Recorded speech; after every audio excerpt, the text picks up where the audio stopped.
We're doing a variety of things for veterans. We have encompassed for ourselves education in post-traumatic stress so that we're fully able to serve the veterans who may have had these kinds of experiences. We're pairing our veterans with volunteers who are veterans as well. And of course, those veterans are coming from certainly the Second World War. There's definitely the older ones that we're seeing in hospice care quite regularly, but also those from Korean War, the Vietnam War, and even the current wars.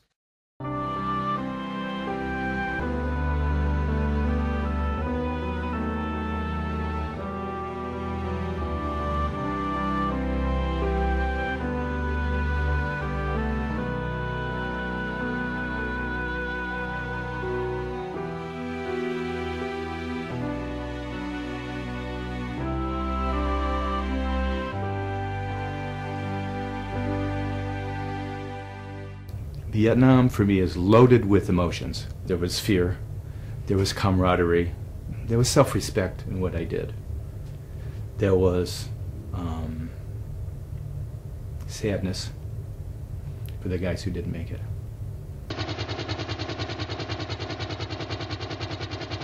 I think a lot repressed a tremendous amount. There's a lot of stuff going on that gets repressed and suppressed, and it's in there.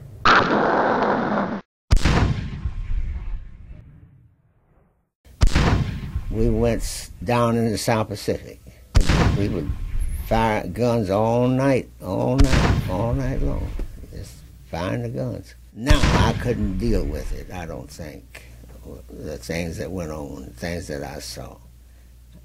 I don't think I could really just sit and watch it and not become emotional about it. Because I think back sometime now about what went on. I would not want to go through it again. I would not want to go through that again. There was usually a contingent of flyboys close by, so they'd come over, and then they'd, you'd see them go out in the morning, and you'd see so many planes go out, and you'd see a fewer numbers come home a lot of times. So you knew that there were casualties, and sometimes somebody who had come didn't come anymore, and you just didn't ask any questions.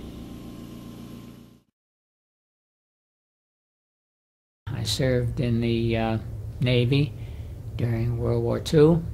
I had a full 25 years, a lot of ships, a lot of different places. The thing that never leaves me is the burials at sea.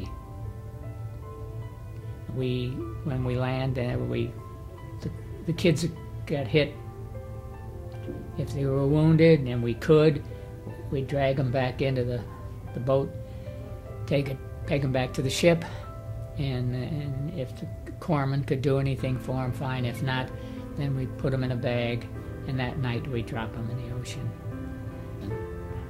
And somebody'd say, anybody know a prayer?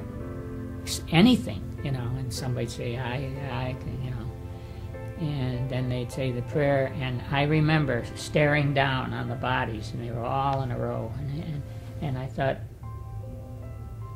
that, something wrong with this picture here. You just can't imagine.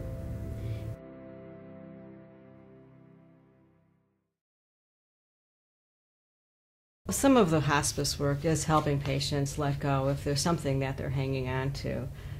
For veterans, there might be many reasons that they're hanging on to something. It might be the war experience that they haven't had a chance to talk about it, or they haven't felt comfortable talking about it. That's nobody's wanted to listen to their stories.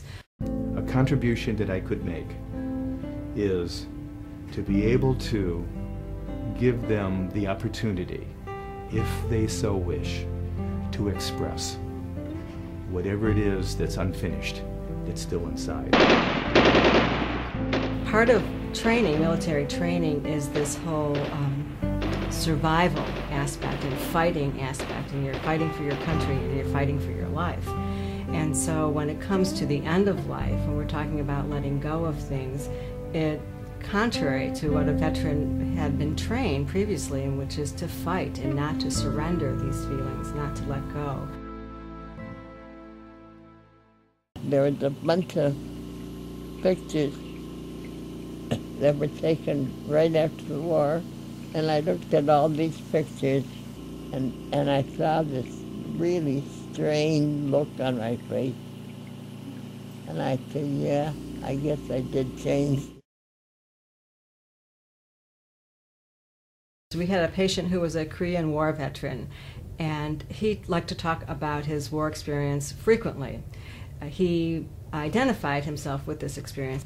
This gentleman had earned a medal and regretted that he had not received the medal. His nurse obtained the medal, and a volunteer dressed in uniform, a volunteer who was a veteran dressed in uniform, and presented the medal to the patient, and he died very peacefully a few hours later.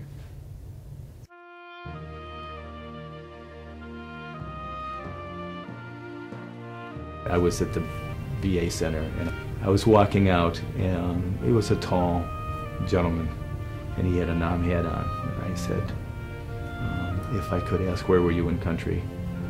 And he said, and I asked him a couple of questions, and he could tell by my questions. He said, where were you? And I said where I was. And he put out his hand and said, welcome home.